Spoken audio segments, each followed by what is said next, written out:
مگر جن حالات میں یہ ملک کی باغ دوڑ ہمیں ملی، یہ آسان کام نہیں تھا. ملک کو ڈیفالٹ سے بچایا ہے، IMF کا معاہدہ طے پا گیا ہے. امید کرتے ہیں کہ یہ جو اقدامات لیے جا رہے ہیں، FBR کی ڈیجیٹائزیشن ہے، پرائیویٹائزیشن ہے، نجکاری ہے جو اسٹیٹ اونڈ انٹرپرائزز ہیں ان کی، حکومت کے اخراجات کو کم کرنے کی کوشش کی جا رہی ہے، تنخواہ مرات نہیں لے رہی کابینہ، اس کے علاوہ جو PWD کو ختم کیا گیا ہے، محکموں کی short down sizing, right sizing کی جا رہی ہے، تمام اقدامات لیے جا رہے ہیں. تو ہم سمجھتے ہیں کہ اخراجات میں کمی سے، نجکاری سے، اور اس کے ساتھ ساتھ جو معاشی اصلاحات ہیں FBR کی ڈیجیٹائزیشن سے فسکل سپیس بھی پیدا ہوگی اور یہ عوام تک ریلیف منتقل کیا جائے گا. جو جماعت اسلامی کے وفد نے باتیں کی، ہم سہمت ہیں ان باتوں سے. ہم چاہتے ہیں کہ عوام کے ریلیف کے لیے کام کیا جائے اور دن رات کام ہو رہا ہے، اور ان حالات کو بہتر کرنے میں حکومت جو ہے وہ ہر ممکنہ جو ہے وہ اقدامات وہ اٹھائے گی. اور ویژن ہمارا یہی ہے کہ خوشحال خود مختار پاکستان ہو.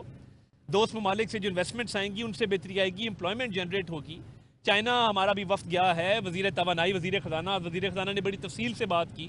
وزیر توانائی واپس آئیں گے، وہ بھی تفصیل سے بات کریں گے. تو وہ بیرونی سرمایہ کاری کے ذریعے، امپلائمنٹ کے ذریعے، اور دیکھیے ہم نے یہ باہر کے ممالک میں کہا ہے کہ ہمارا کاسٹ آف پروڈکشن کم ہے، فیکٹریاں یہاں لگائی جائیں، یہاں پہ روزگار کے لوگوں کو مواقع فراہم کیے جائیں، انویسٹمنٹ بڑھے گی اور روپیہ مستحکم کرنا یہ سب سے اہم قدم تھا. آپ کو یاد ہے کہ کبھی 300، کبھی 320 جو ڈالر کے مقابلے میں روپے کی قدر تھی وہ فلکچویٹ کرتی رہتی تھی. ڈیفالٹ سے بچانے کے بعد اللہ کا شکر ہے کہ روپیہ مستحکم ہوا ہے، اس سے ایکسپورٹ میں مدد ملے گی، اس سے مہنگائی کم ہوگی. امید کرتے ہیں کہ انٹرنیشنل مارکیٹ میں اگر آئل کی پرائسز کم رہیں تو تیل کی مد میں بھی ریلیف سامنے آئے گا. یہ تمام چیزیں ڈسکس ہوئی ہیں. ایک ٹیکنیکل کمیٹی جس میں وزیر پانی و بجلی ان کو شامل کیا گیا ہے، اس کے ساتھ ساتھ سیکٹری جو توانائی ہیں ان کو شامل کیا گیا ہے.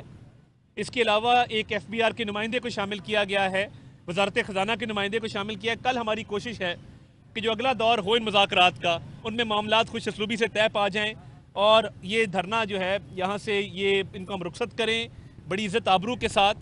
اور معاملات کے حوالے سے ہم سارے پاکستان کی بہتری چاہتے ہیں اور اسی ایجنڈے پہ کاربند ہیں. امیر مقام صاحب بات کریں گے، پھر ڈاکٹر صاحب بات کریں گے مختصر، اس کے بعد پھر سوال لیتے ہیں. بسم اللہ الرحمن الرحیم.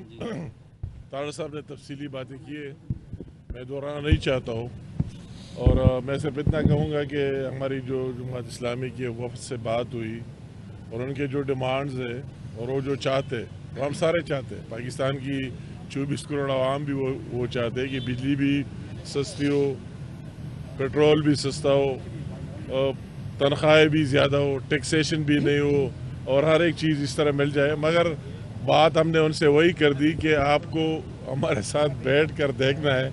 اگر کسی کے جیب میں 100 روپے اور آپ ڈیمانڈ 200 روپے کی کرتے تو وہ 100 روپے کدھر سے آئیں گے؟ تو آپ آپس میں وہی حالات دیکھو. ہماری سب کی خواہش ہے کہ اس طرح ہو جائے، مگر اس کے لیے کیا چاہیے اور کیا نہیں چاہیے. تو یہ بات پہ ہو گئی کہ ہمارے ٹیکنیکل کمیٹی بھی ان کے ساتھ بیٹھیں گے. جہاں کچھ ہو سکتا ہے ہم پہلے سے، ہماری بھی یہ خواہش ہے اور ہر ایک پاکستانی کا بھی ہے. ہم نے کہا کہ ہم آپ کی اس خواہش کا رسپیکٹ کرتے، قدر کرتے، ہم سب کی بھی ہے، مگر اپنے حالات کو دیکھ کر کہ آپ کا کتنا بجٹ ہے، کس طرح گورنمنٹ کو رن کرنا ہے، کس طرح معاملات چلانے ہیں اور کس طرح آگے جانا ہے، اور کہاں سے کتنے ٹیکسیشن آنا ہے، کتنے ہمارے ذرائع اور کتنا ہمارے اخراجات ہیں. وہ ذرائع، اخراجات، آمدن و اخراجات کو دیکھ کر اس کے بعد فیصلہ کیا جاتا ہے. تو ہم نے ان کو بالکل وہی ایک ڈیمانڈ جو طاہر صاحب نے کہہ دیا، اس کے بہت سے لوگ رہا ہوئے آلریڈی، مگر اس نے 30-35 کی لسٹ دی کہ یہ ابھی تک رہ گئے. ہم نے کہا کہ اگر رہ گئے ان کو بھی ریلیز کرا دیں گے آج ہی. اور دوسری بات وہی ٹیکنیکل بات ہے، تو ہم نے کہا کہ چلو ہماری ٹیکنیکل کمیٹی آپ کے ساتھ بیٹھ جائیں گی، آپ دیکھیں گے. مگر آپ کو بھی آپ کی وہی احتجاج ریکارڈ ہو گئی. ہم نے بھی ان سے درخواست کی کہ آپ کی احتجاج سب کچھ ریکارڈ ہو گیا.